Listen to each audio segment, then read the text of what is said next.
निकलो बाहर मकानों से, जंग लड़ो बेईमानों से, निकलो बाहर मकानों से, जंग लड़ो बेईमानों से। दलित हक की लड़ाई है, भारत में देखो छाई है, दलित हक की लड़ाई है, भारत में देखो छाई है। आवाज दो हम एक हैं, हम एक हैं, हम एक हैं। आवाज दो हम एक हैं, हम एक हैं, हम एक हैं। जुल्मी जब जब जुल्म करेगा सत्ता के हथियारों से, चप्पा चप्पा गूंज उठेगा जय भीम के नारों से। जो दलितों से टकराएगा वो चूर चूर हो जाएगा। हम अम्बेडकरवादी हैं, संघर्षों के आदी हैं, बाबा साहब के चेले हैं, भारत में सबसे पहले हैं। दलित हक की लड़ाई है, भारत में देखो छाई है। आवाज दो हम एक हैं, एक हैं, हम एक हैं। आवाज दो हम एक हैं, हम एक हैं। जुल्मी जब जब जुल्म करेगा सत्ता के हथियारों से, चप्पा चप्पा गूंज उठेगा जय भीम के नारों से। जुल्मी जब जब जुल्म करेगा सत्ता के हथियारों से, चप्पा चप्पा गूंज उठेगा जय भीम के नारों से। जो दलितों से टकराएगा, जो दलितों से टकराएगा, अम्बेडकरवादी है, संघर्षों के आदी है। अम्बेडकरवादी है, संघर्षों के आदी है, बाबा साहब के चेले हैं।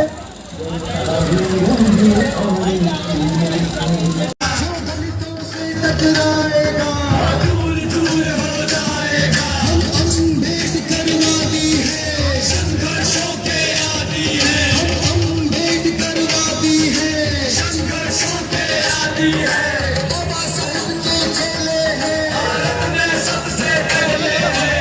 बाबा साहब के चेले हैं, भारत में सबसे पहले हैं।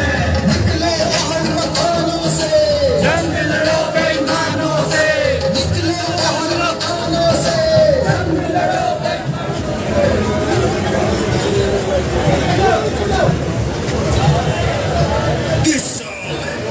एसपी एंड सुशील सोहल। जय भीम साथियों।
लेकिन मैं आपको ये कहना चाहता हूं कि जो प्रत्याशी हमारे द्वारा यहाँ की सेवा के लिए मैदान में उतारा गया है वो कर्मठ, ईमानदार और संघर्षशील नौजवान। वो क्षमता रखता है लड़ने की, वो क्षमता रखता है गरीबों की हक की आवाज उठाने की, और वो एक पढ़ा लिखा व्यक्ति है। जब वो एमसीडी के दफ्तर में जाके बैठेगा तो आपके अधिकारों की लड़ाई लड़ेगा। वो किसी भी कीमत पे आपको निराश नहीं होने देगा, क्योंकि वो वोट की ताकत को समझता है। मैं याद दिलाना चाहता हूं अपनी बात शुरू करते हुए कि करुणा के सागर तथागत गौतम बुद्ध, संत शिरोमणि सदगुरु इस तरह के प्रयास किए। प्रयास ये था कि एक समता मूलक समाज बने, ऐसा समाज जिसमें गैर बराबरी ना हो, ऐसा समाज जिसमें जाति धर्म के ऊपर शोषण ना हो। बाबा साहब अम्बेडकर ने भारतीय संविधान लिख के अधिकार दिया। कैसा अधिकार कि एक गरीब का बच्चा भी जो है वो एमसीडी में, विधानसभा में, लोकसभा में एमपी, एमएलए, विधायक बन के जो है जाए और अपने लोगों की सेवा करे। ये लड़ाई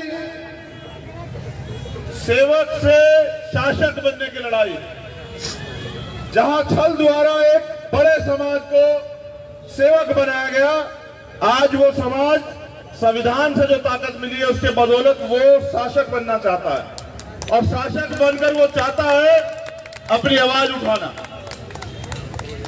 हम लोग कभी नहीं आए वोट मांगने के लिए यहां, लेकिन मैं याद दिलाना चाहता हूं यहां तमाम धर्म और मजहब के लोग हैं, और इस मंच में तमाम तरह के फूल हैं। यहां हिंदू भी है, मुस्लिम भी है, दलित भी है, पिछड़े भी हैं, सब लोग। ये जो व्यवस्था और ये जो हालात आज आपकी है, इसके जिम्मेदार हम लोग नहीं, इसके जिम्मेदार वो लोग हैं जिन पे आपने भरोसा किया और आपको उनको वोट दिया।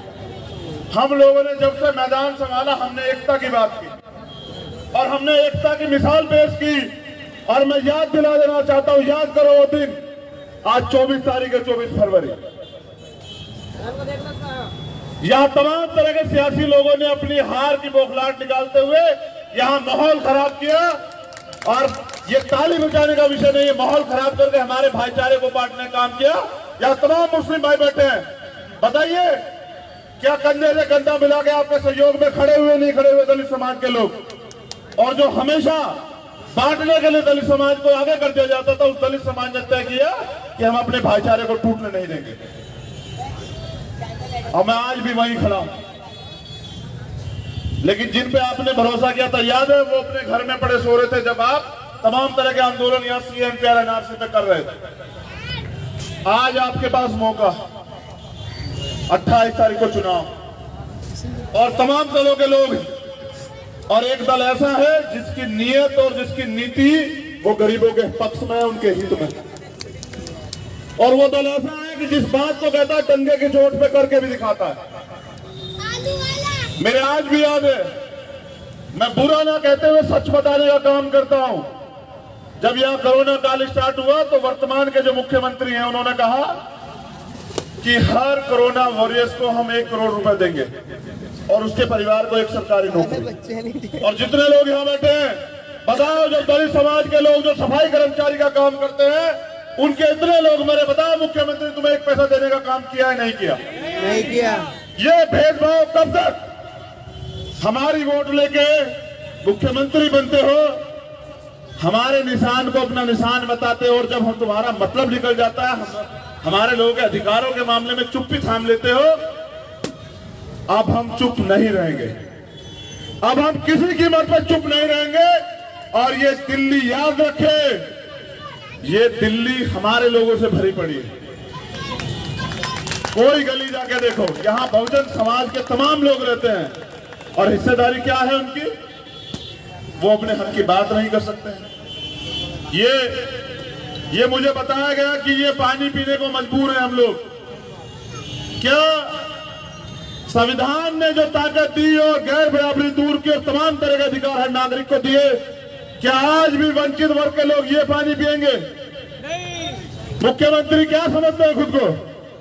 हम जानवर हैं, हम कीड़े मकोड़े हैं, हम गाजर मूली हैं, हम पढ़े लिखे बाबा साहब अम्बेडकर के बच्चे हैं, हम अपने हक लेना जानते हैं। हम शुरुआत कर रहे हैं एमसीडी से और हम ऐसा साफ पानी देंगे अपने लोगों को, और सिर्फ पानी नहीं देंगे, उनके हक की जो तमाम लड़ाई। और मैं जब रास्ते में आया, मैं आपसे बिल्कुल दिल की बात कर रहा हूं कि छोटे छोटे बच्चों को हमारे लोग लेके आते थे मेरे पास, उनका फोटो खिंचवाइए। मुझे उनके फोटो की नहीं, मुझे उनके भविष्य की चिंता है कि उनका भविष्य कैसा होगा। जिस तरह की नफरत की आंधी इन लोगों ने चलाई है, उनका भविष्य ऐसा होगा या उनका भविष्य वैसा होगा जैसा बाबा साहब अम्बेडकर चाहते थे। संविधान में प्रत्येक नागरिक को बराबर के अधिकार है। जो गैर बराबरी करेगा उसको सजा मिलेगी। क्या गैर बराबरी खत्म हुई? नहीं हुई। कब तक हम लोग ठगे जाते रहेंगे? जब हम लोग रोटी खाते हैं और हमें बुद्धि है कि हम अपनी बुद्धि का सही प्रयोग नहीं कर सकते हैं। गलती यह है कि हम आज तक दूसरों के भरोसे, हमें लगता है कि दूसरों के साथ खड़े होकर हम लोग आगे बढ़ सकते हैं। और मैं आपसे कहता हूं कि 40 करोड़ दलित समाज के लोग जो दिल्ली में रहते हैं, 40 लाख, उनके साथ मिलकर लोग आने वाले कल में राजनीति करेंगे। ये ताकत जो है दलित समाज की एकता से हम लोग पैदा करेंगे। और जिस दिन मेरा दलित समाज यहाँ तैयार हो जाएगा, ये मंच पर बैठा वो जो तड़प रहा है, जो परेशान है, जिसको सताया गया है, वो मेरा मुस्लिम भाई उसका हाथ पकड़ लेगा। मैं गारंटी देता हूं कि यहाँ कमजोरों का राज आएगा। आप याद तो करो कि आपको सताया किसने? क्या पिछड़े वर्ग के लोगों ने आपको नहीं सताया इन सरकारों ने। ये हमारी एकता को तोड़ते हैं बार बार, ये हमारे भाईचारे को तोड़ते हैं। और आप ये बताइए, क्या पड़ोसी से लड़के हम लोग आगे बढ़ सकते हैं? क्या बिना एकता के ये देश मजबूत हो सकता है? वर्तमान की जो सेंटर की सरकार है, जो तमाम तरह के भाईचारे की बात करती है, जो बात करती है, जो कहती है कि गर्व करो, किस बात का गर्व करें? क्या आज भी हमारी हालात वही है जो 70 साल पहले थी? क्या हम यहाँ सफाई कर्मचारी का काम ही करने के लिए पैदा हुए हैं? क्या बाबा साहब के संविधान ने हमें अधिकार नहीं दिया कि हम डॉक्टर बने, इंजीनियर बने, क्लर्क बने, हम जज बने, हम आईएएस बने, आईपीएस बने और अब नेता बने, इस देश को चलाए? क्या इतना अधिकार बाबा साहब ने हमें नहीं दिया? बाबा साहब ने तो हमें सब कुछ दिया, लेकिन ये जो नेता, जो पैसे वाले नेता चुनाव के समय आपके बीच आते हैं और जब चुनाव खत्म होता है तो वो आपको ढूंढे नहीं मिलते हैं।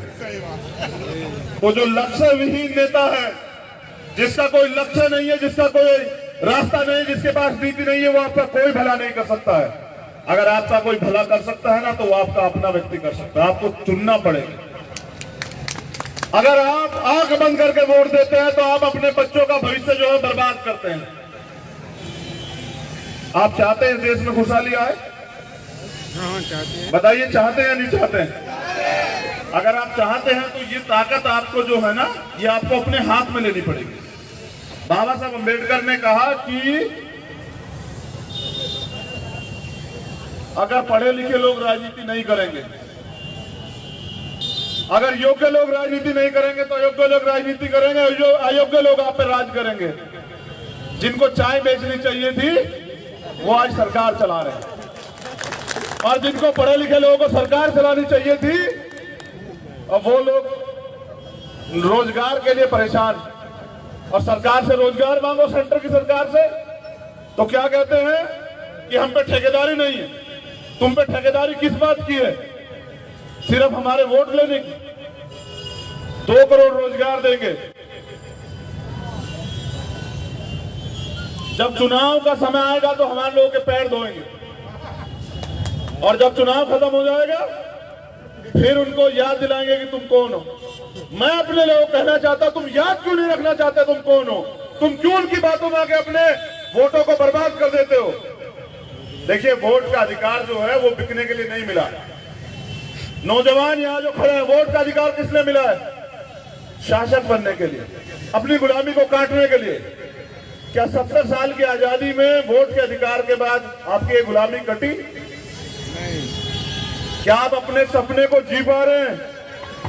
जो सपने आप घर में पढ़ के देखते हैं, आपके बच्चे, हमारे घर की महिलाएं, हमारे बुजुर्ग, क्या वो पूरे हो पा रहे हैं? नहीं। क्या हमारे सपने ये है कि हम इन छोटे छोटे घरों में रहें?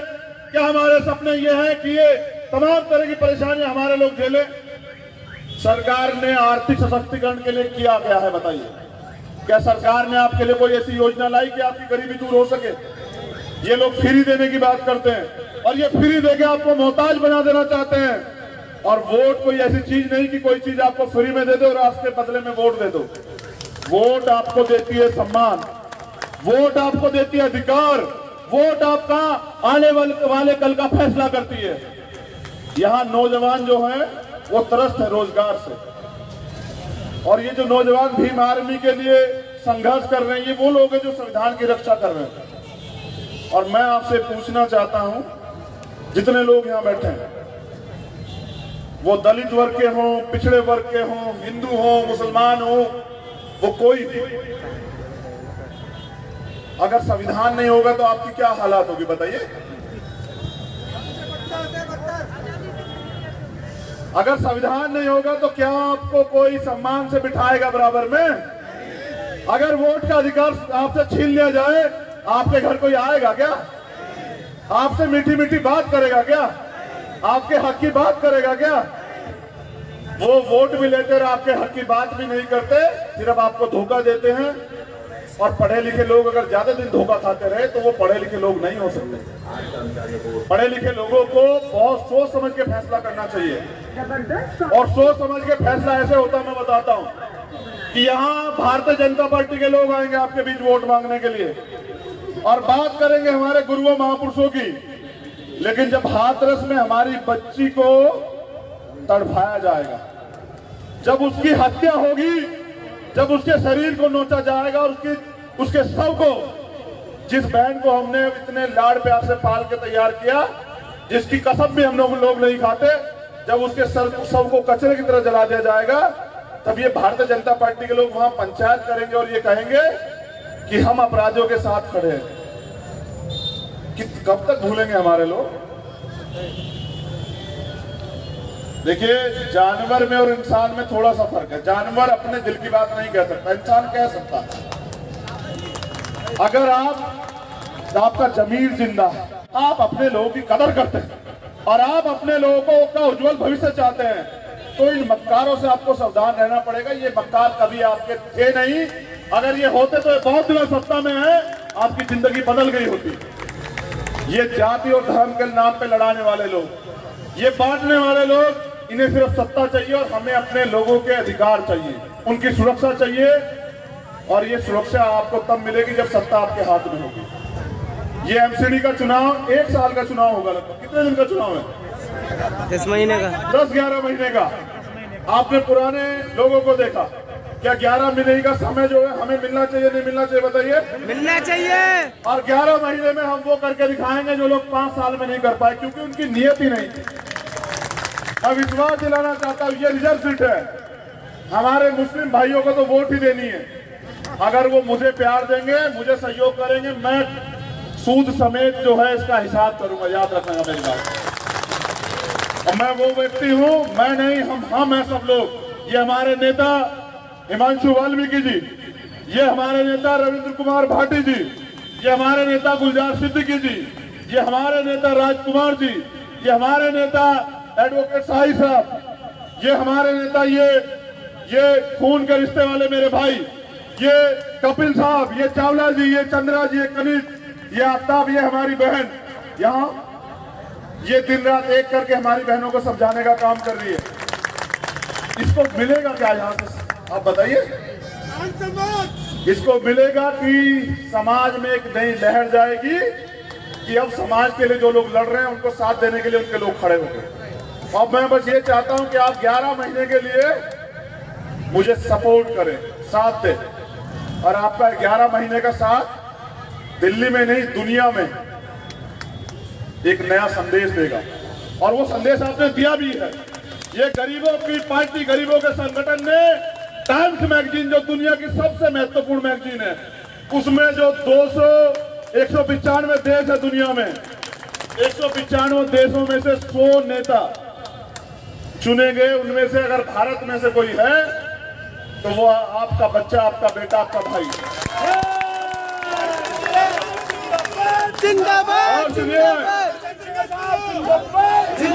ये इसलिए संभव हो पाया, ये इसलिए संभव हो पाया क्योंकि वहां की मीडिया पे यहाँ की सरकारों का पहरा नहीं है, समझ रहे हैं?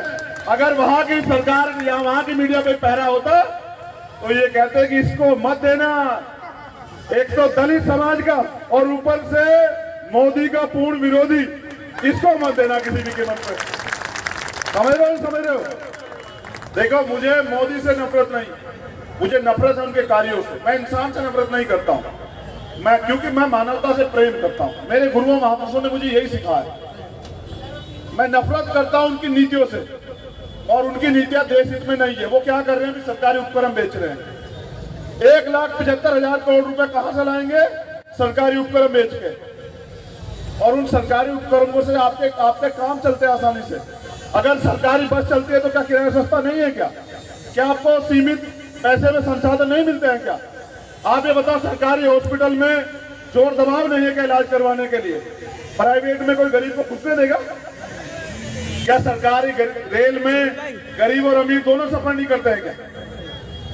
ये जो सरकारी सिस्टम है, ये इसमें जवाबदेही है, इसमें आरक्षण है। सभी लोग जाते हैं और सभी लोग जाके देश की खुशहाली में हिस्सेदारी करते हैं। और चलिए, आप उन डिपार्टमेंट को बेच दीजिए जो घाटे में चल रहे हैं, आप तो उनको बेच रहे हैं जो मुनाफे में चल रहे हैं। क्यों? क्योंकि वो इस देश पे कब्जा करना चाहता है। और मैं इस मंच से मोदी जी से कहना चाहता हूं कि कब्जे का उस दिन सोचिए जिस दिन यहां से अम्बेडकरवादी खत्म हो जाएंगे। और अम्बेडकरवादी कभी खत्म नहीं हो सकते, क्योंकि हम बाबा डॉक्टर भीमराव अम्बेडकर के वंशज है। और हमें मिली है ताकत 21वीं सदी में राज की। और ये बाबा साहब अम्बेडकर ने कहा कि 21वीं सदी, और जब 21वीं सदी हमारी होगी तो क्या यहाँ कोई भाईचारा टूट पाएगा? नहीं। क्या किसी बहन को असुरक्षा होगी? अभी मैं उन्नाव गया। उन्नाव क्यों गया? एक दिन में 3 बच्ची, किसको दिया अधिकार? हम सब बहन बेटी वाले, हमें सोचना पड़ेगा। वो जो सरकार है वहां, उनको किसने दिया अधिकार कि उनकी सरकारों में ये हो? जो कह रहे हैं हमने दिल्ली बदल देंगे एमसीडी में आके। तुमने देश बदल दिया हो, तुमने उत्तर प्रदेश बदल दिया हो, हरियाणा बदल दिया हो, किसान सड़कों पे हैं। तुमने देश को लूटने का काम किया। तुम जो है देश के सबसे बड़े गद्दार हो। अब देश उनसे त्राही मांग रहा। आप समझ रहे हैं? देखिए, मैं सफाई कर्मचारी जो लोग काम करते हैं उनके लिए कहना चाहता हूं, कॉन्स्टिट्यूशन में, भारतीय संविधान में ये प्रोविजन बनाया गया कि जो दैनिक कार्य है वो कभी संविदा पे नहीं होगा, ठेकेदारी पे नहीं होगा।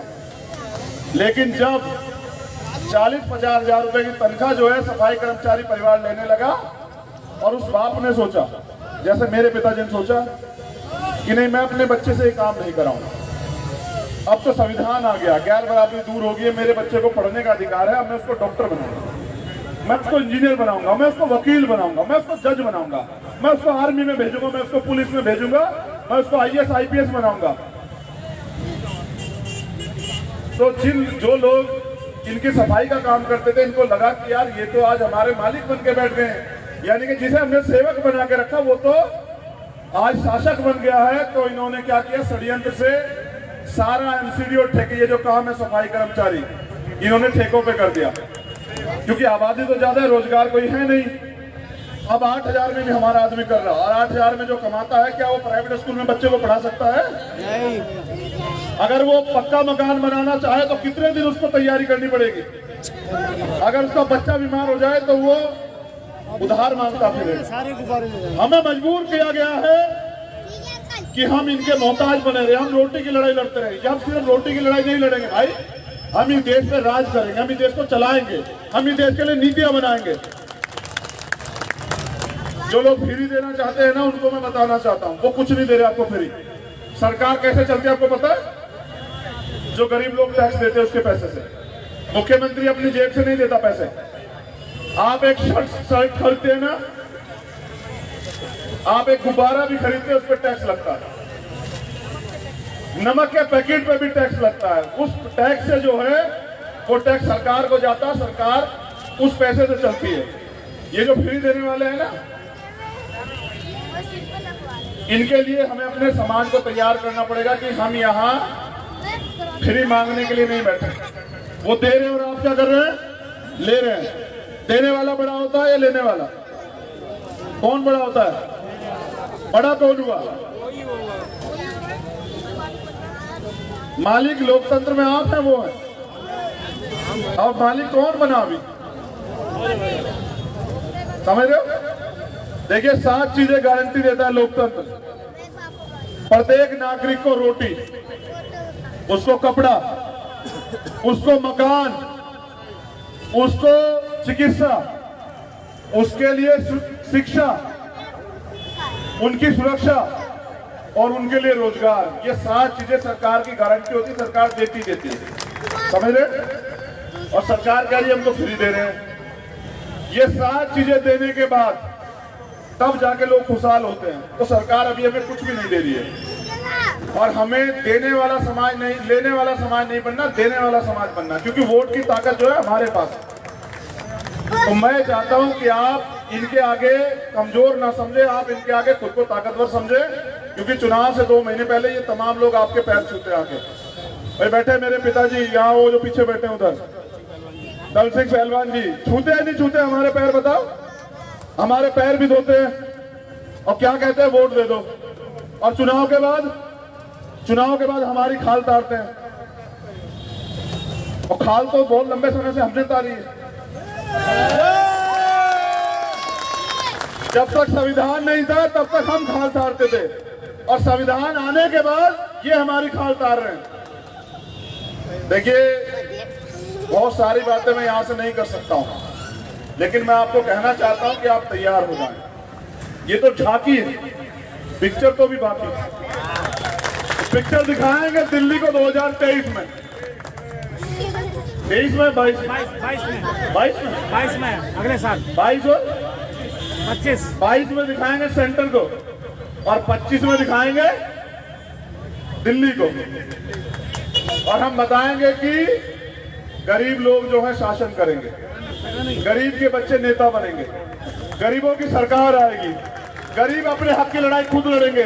वो किसी अमीर के आगे घुटने नहीं टेकेंगे, वो किसी अमीर की चौखट पे गर्दन नहीं रगड़ेंगे, वो किसी के आगे अपनी आंख नीची नहीं करेंगे, और वो करेंगे तो देश की सेवा और अपने समाज की सेवा। संविधान से पहले क्या मूछें रखने की इजाजत थी? क्या आपको मूछें रखने में आनंद नहीं आता है? क्या आता है? नहीं आता है? और ऐसा मरोड़ने में कितना मजा आता है? इससे ज्यादा मजा आता है जब आप लोग सत्ता में आ जाते हैं। जब कलम की ताकत आपके पास होती है ना, ये मेरी माँ बैठी हुई है और इसकी सारी परेशानियां मैं एक झटके से काट सकता हूं। मैं बताता हूं सत्ता क्या होती है। सत्ता भगवान नहीं होती, लेकिन भगवान से कम भी नहीं होती। इसकी वैल्यू को समझिए और बिना ताली बजाए मेरी एक बात को बहुत गंभीरता सुनिए। सत्ता क्या नहीं कर सकती पता है? कि सिर्फ मरे हुए व्यक्ति को जिंदा नहीं कर सकती, वरना हो और सारे काम सत्ता कर सकती है।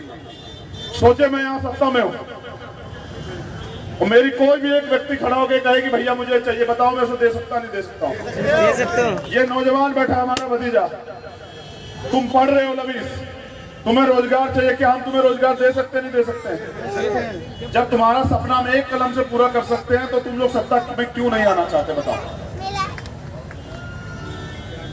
तुम लोग सत्ता में आ सकते हो क्योंकि जैसा मैंने कहा, कितनी आबादी है यहाँ दलित समाज की। Subscribe to my channel and also press this bell icon so you never miss any new updates, cause whenever we upload